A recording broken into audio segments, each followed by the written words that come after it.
And this is video scam arcade games with science. This is me entering an arcade wearing just your normal everyday backpack. Only technically it's not your normal everyday backpack, because when I set it here and then nonchalantly load a few balls into the water bottle, then it plays the game like a good robot should, and I win all the tickets. And that's pretty cool, but what if I told you I made similar backpacks not just for Skeetball, but for this game and this one, basically coming up with contraptions to absolutely dominate 5 of the most common arcade games, including some hacks that cost less than $1 and actually work to set world record ticket payouts. But we also secretly recorded data from a bunch of different arcades, so I'll teach you the strategies to beat the games that give out the most tickets, along with showing you the 5 games we discovered are actual scams. Don't ever step foot in another arcade again until you've watched this video in its entirety. Let's get started. That is a public arcade game. Now, admittedly, the genesis for this video came when I was using my over-engineered bowling ball that I could control just by leaning. Because I thought, what if I took that same concept and applied it to mini golf? And while that idea could be really useful for getting a good golf score,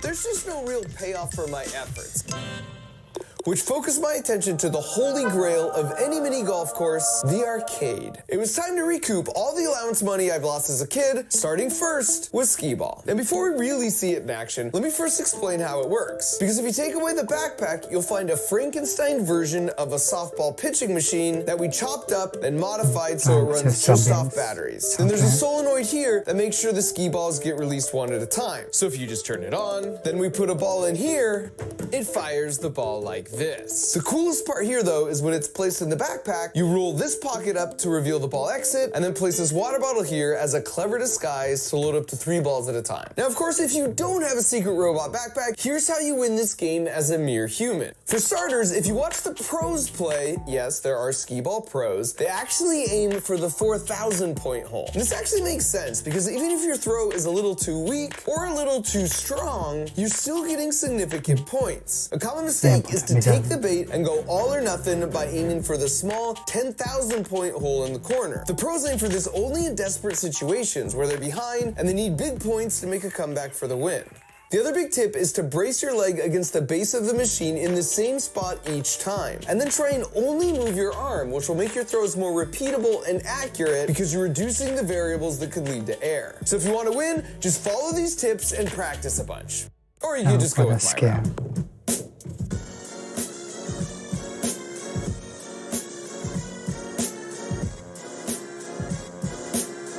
So then when you're all done dominating, or if you think one of the workers might be getting suspicious, you can just pick up the backpack at any point and walk away with a bunch of tickets on your card. Up next is one of my personal favorites, basketball. In this case, the backpack is being used just to smuggle the special mechanism inside. Because to the untrained eye, this is just a normal basketball, when in fact, it's a robot in disguise. Now, before I show you exactly how it works, you first need to understand how these games work. Just underneath each rim is an infrared laser and a detector. And then on the front of the rim, on the other side of that metal plate, is a reflector. So when the laser beam shines straight forward, it bounces off the reflector, and then the sensor's like, yep, I can see the beam. So when a ball goes through the hoop, it breaks the beam, and the sensor's like, aha, I didn't see it for a second. At which point it tells the game to add 2 points to your total, because that means you must have scored. In engineering, we call this a beam break detector, and it's the exact same concept you have as a safety feature on your garage door. So if you really want to destroy the high score here, the ball needs to break the beam, then somehow get out of the way so the beam reconnects, and then come back and break the beam again over and over again as fast as possible. But if you think about it, the whole ball doesn't need to actually get out of the way, just the part in front of the beam itself. And how might you do that? Well, one way is to 3D print the bottom hemisphere of a basketball in 2 parts attached together through some linear guide rods, then add a battery, microcontroller, and servo motor so the bottom part of the shell can translate up and down. This way it would reconnect the beam and then break it over and over again and register 2 points every time that happens. Now you just need a way to grab the rim so you can hang out there while you perform these shenanigans. And if you had some pneumatic pistons connected to a mini pressure intake controlled by a solenoid valve triggered by an RF remote, then you could shoot the ball normally, and then with one push of a button, piston rods would shoot out and grab the rim, and then once mischief was managed, you trigger the remote again, and they would retract. Now if you just add another 3D printed transparent hemisphere on top, then glue on the actual basketball skin, and when you put it all together, it would look something like this. Now, if you don't happen to have a Robo Ball, here's a few tips that will help you get the high score for this game. Now, the most important thing is you never want to waste time waiting for a ball to roll down to you. And since these games normally come in pairs, just swipe your card on both games and then temporarily borrow the second set of balls. Now, this should give you plenty more than you need, so just keep the balls that are the least inflated. Now, you start the game and get into a rhythm where you finish your shot with one hand and then start grabbing or replacing the ball with your other hand before your first shot has even gone in. Or if the rim is close and you want to get really extreme, you can just go with a two-handed shooting strategy like this guy. But even that strategy is no match for my spherical transformer, because when I'm ready to go, I just shoot the ball with one hand and then hit the remote right as it's about to go in. And now as the ball just sits there articulating, I simply watch those sweet, sweet points rack themselves right on up. Okay. Unlimited.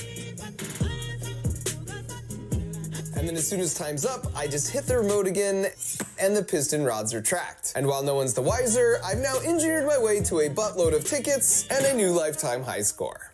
Next up is a really popular game called Quick Drop, where you hit this button to release these ping pong balls at the right moment, and if you get all 50 ping pong balls into the buckets within the 22 seconds allotted without missing any shots, then you hit the mega jackpot. But the thing is, to get all 50 balls in before the time runs out, there's essentially no margin for human error, which is good news for me because robot backpacks don't make human errors. Now you notice when I walk up, I can just set the backpack down and it self-registers right in place. The trick here is we've 3D printed an exact negative replica of the button housing on the game. And this piston rod that pokes through and pushes the button on the game is attached to this solenoid that's controlled by this Arduino microcontroller, and it tells it the exact timing needed to beat the game. Now if you're trying this on your own, here's what you need to know. To successfully do this in 22 seconds, you have to drop 4 balls in each bucket, except in 2 buckets, you've got to drop 5. Now dropping 5 into these 2 buckets isn't impossible, but the timing's so tight, it's really hard to pull off without them hitting the rim and bouncing out.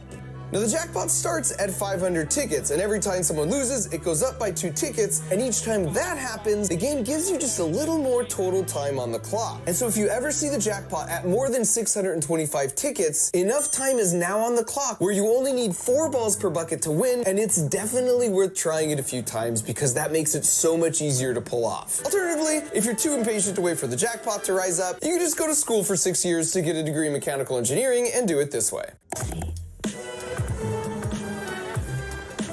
And you can just buy it. And then even as all 554 sweet, delicious tickets are being added to your account, you can just inconspicuously walk away with your backpack in tow.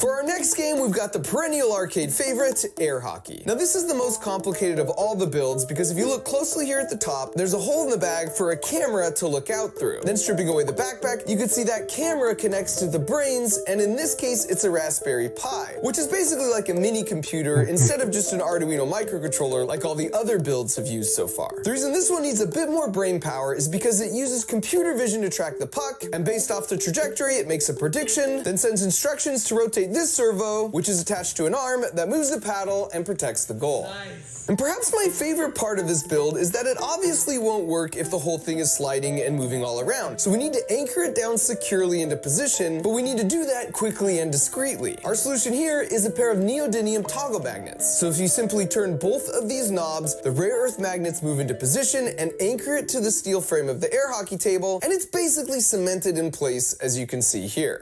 As for the human strategy here, playing air hockey might seem like total chaos, but there are 4 simple tricks that will pretty much guarantee you can beat any casual player. The first is to hold the paddle like this and not like this. Doing that allows you to really whip the paddle around and gain extra speed on your shots. The second is that for your default defensive position, you want your paddle to be out here, not right up against the goal right here. That's because this cuts down the angle, and you only have to move the paddle back and forth this far to protect the whole goal, versus back and forth this far if you're against the edge. This is the same same reason goalies will come out of the goal if there's a breakaway in soccer. Even for a bank shot, you now just have to move the paddle a small distance diagonally back like this. So your paddle should essentially always stay inside a triangle like this when you're playing defense. Now when you watch professionals play, yes, there are air hockey professionals, you will see them employ both these first two tips. The third trick you'll also see is they try and play for possession. You want to try and cushion your opponent's shot and gain possession of the puck so you can set up your own shot, which leads to the last tip. Mix up the straight shots and bank shots, but try and practice at least one trick shot like this one where you hit the puck down into the corner and then when it rebounds back to you, you hit the bank shot for the win. Here's what that looks like in action.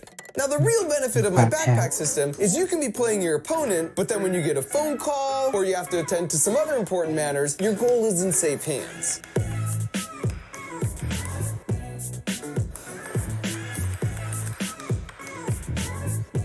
And then at your own leisure, you can eventually just come back and finish things off. Then with the victory securely in hand, you just disengage the two toggle magnets with a twist, and you're good to go.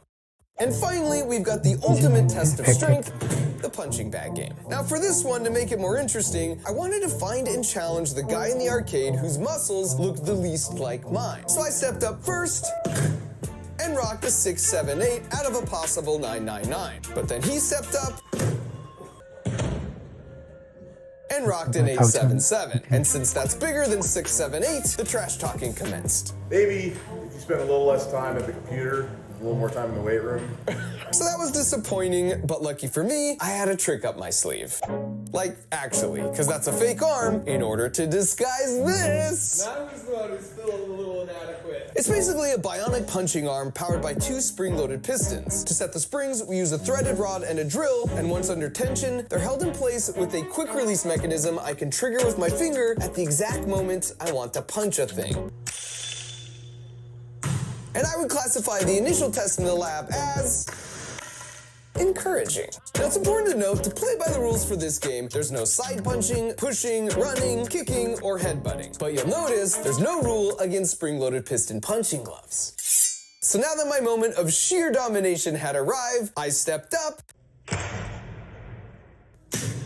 and rocked an 838, which was less than 877, which was disappointing. And in hindsight, I should have known it's really hard to compete with the human body in terms of things like punching and throwing, because we're just so efficient with those mechanics, and I have to sacrifice a lot of the speed and momentum of my own arm body system when I'm wearing that heavy wrist-mounted puncher. But you know what? I'm a fighter, and what I lack in muscle mass, I make up for in tenacity. So out of curiosity, I took a closer look to see how the machine actually works. And it turns out it has a beam brake sensor just like the basketball game. So as that odd-shaped metal piece, which is attached to the axle and punching bag, rotates around, the beam has this tiny window to hit the sensor. You can see the sensor in the front view here. So the game cleverly measures how many milliseconds the sensor sees the beam for, and from that, it infers how quickly the bag is rotating on the axle, and therefore how hard it was punched. And this gave me an idea. So I went to the prize counter and redeemed a few of my jackpot tickets I'd been stocking up in exchange for a Pez dispenser. Step one was to unwrap and eat some of the Pez, because they're just delicious. And then for step two, I removed the head and cut the arcade card like this, and then taped it here, and then went and tracked down my new friend. My theory was that if I extended the Pez dispenser and modified card out like this, and then let go, the force of the spring would retract the card, and it would break the beam so fast, the machine would think it was an insanely fast punch. But would it actually work? And it turns out, it absolutely does, because I maxed out the machine. So, yeah, use this information responsibly, kids. Now, a few years ago, I made a video where I visited the carnival and collected data on all the games and then used physics to expose which carnival games were rigged and then showed how to beat them. So this time around, instead of the carnival, I once again bribed some family friends with unlimited Slurpees in exchange for them collecting a bunch of data at some local arcades. And in addition to uncovering which games were scams, which I'll cover in just a minute, here's what we discovered. For starters, the most popular games in the arcade were the redemption games, as opposed to the experience games. And here's what I mean by that. Redemption games games are the games where the goal is to win tickets. So like the coin pushers, or this Plinko game, or spin the wheel. On the other end of the spectrum, you have experience games like air hockey, skee-ball, or racing games. It's a trade-off, because the games on this side of the spectrum give out more tickets, but it's not as much about the fun of the experience. And then in the middle of the spectrum, you have games like the ping pong drop or hit the clown that have middle of the road ticket payouts, but they're also middle of the road fun to play. Now, since the games on this side were a lot more popular, they earn a lot more money for the arcade, even when you factor in the higher ticket payouts. We found that for a medium-sized arcade on a busy day, the less popular games were played 25 times, and the more popular ones could be played up to 250 times or more. At an average gameplay of $1, that means each game makes $25 to $250 per day, or about $7,000 to $70,000 per year. And finally, we found that if your sole goal was to win tickets, coin pusher games like this Avengers one seem to be the best return on investment. But honestly, you can just ask one of the workers there who are hanging out making minimum wage and are probably pretty chill, because chances are they'll just tell you which ones they regularly see pay out the best. Alright, so finally, let's get to the real juicy part and talk about which games we discovered were basically scams. Now, I actually have some experience in this area because a few years back, I built my original backpack arcade robot to dominate this game. Basically, it would sense the light turning on a few lights in front of the jackpot light, then it would hit the button with sub-millisecond precision, and then we would touch nothing in between runs, and yet it would alternate between missing both short and long. In other words, the timing on the jackpot light doesn't match up with the duration it's lit, and it's very different from all the other lights. You can actually test this yourself by picking a random light, and you'll find miraculously, you could somehow hit that random light every single time you try. Now, this caused me to dig a little deeper, and after a bit of research, I was able to locate a copy of the owner's manual, at which point I discovered the arcade owner could just manually set how often a jackpot should be won. So this time around, I was curious what other games were essentially running the same scam where you think it's a game of skill, but in reality, the arcade owner is controlling when a jackpot's won. And as it turns out, this really popular game called Stacker employs the same trick. This other really popular game, Keymaster, and this Cut the Rope game are also, in fact, running the same scam. In all three cases, I was able to get a hold of a copy of their owner's manual, and each one has some language around how the arcade owner can specify how often a jackpot occurs.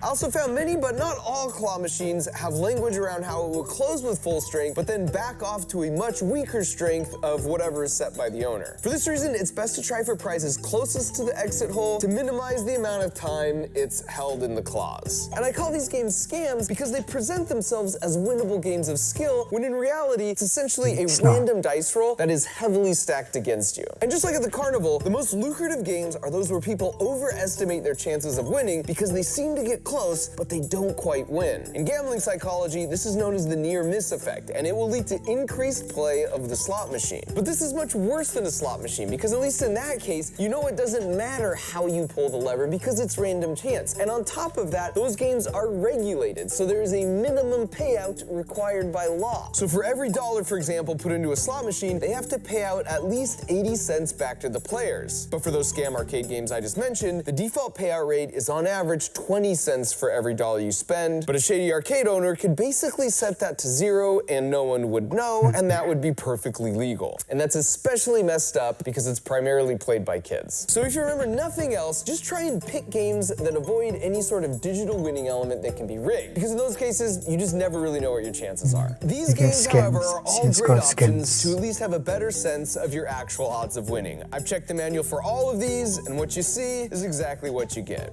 And I can vouch, some arcades are more fair about this than others. For example, my home arcade here refuses to carry any of the games that can be rigged against you, which I think is pretty cool. However, if they happen to see this, my only suggestion is that moving forward, they should probably institute a no backpacks allowed policy. And perhaps also don't let people redeem tickets for Pez dispensers.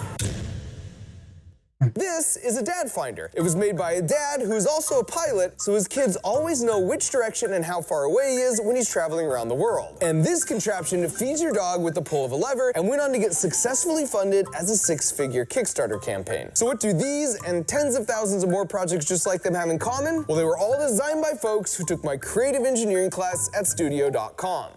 The best part about being a maker and an engineer is you can come up with clever solutions for your real-life challenges, like winning more tickets at the arcade. It's like a superpower, but it's a superpower you can learn, and I love to see others catch that spark, which is why a few times a year, I teach a month-long creative engineering course, and enrollment for the latest session is open right now. Now you might be like, hold up, Mark, didn't you just launch the Crunch Labs Build Box, that monthly toy that gets delivered to a kid where you build it together with them on video and then explore all the juicy physics that make it work? Why are you now back to talking about this class? And it's like, yeah, I did. But the problem is that we sold out of the certified butt ton of subscriptions we had in stock in like less than a week. So I don't really want to talk about that until we have more in stock, which will for sure happen in time for the holidays. So if you want to guarantee you get dibs on one for Christmas before we sell out again, you better get yourself on the wait list at crunchlabs.com ASAP. And now you might be thinking, all right, but what's the difference between the box and your class? And the answer is the Crunch Labs monthly build box is sort of the first step. It's a monthly build I walk you through where I teach you to think like an engineer. So if you're teenager-ish all the way down to way younger, it's perfect for you, and you gotta get on that wait list. But if you're teenager-ish all the way up to way older, the creative engineering class is perfect for you, because the class is more open-ended, and it covers my full engineering design process, all the way from how I come up with an idea, to prototyping, to finalizing the build, and then giving it character. I show you everything that I'm thinking, everything that I'm doing, and I do it 3 times. Over the course of a month, you're gonna watch me design and create 3 totally original builds, and I'm gonna guide you through finishing 3 creative builds of your own. And this is an online class, so you can take it from anywhere and work it around your schedule, but it's fully immersive and intensive.